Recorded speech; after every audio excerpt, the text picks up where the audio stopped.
ఎవరైనా సరే తన దగ్గర ఉన్నదానినే ఇతరులకు ఇవ్వగలుగుతాము.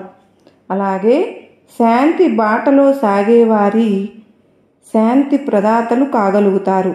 విశ్వశాంతి ప్రదాత అయిన సాయినాథుడు ఒక్కరే అఖండ శాంతిని అందించగలరు అన్నది సత్యం.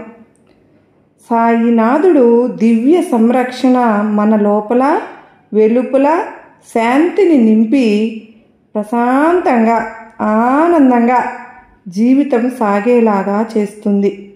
కనుక హింస, ద్వేషము వంటి దుర్గుణాలను మన హృదయం నుండి తొలగించేద్దాం.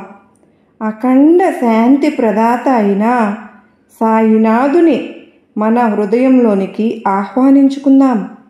అప్పుడు మన హృదయం శాంతి నిలయమై భావ మందిరమై అలరారుతుంది. సాయినాథుని మన మనసులో మన హృదయంలో ప్రతిష్ఠించుకుంటే మనకు కూడా సాయినాథుని లక్షణాలు వస్తాయి. ఇదే మన సాయినాథుడు మన నుండి కోరుకునేది. ప్రతి ఒక్కరికి ప్రేమని పంచుదాం. మనము ప్రేమగా ఉందాం. సర్వేజన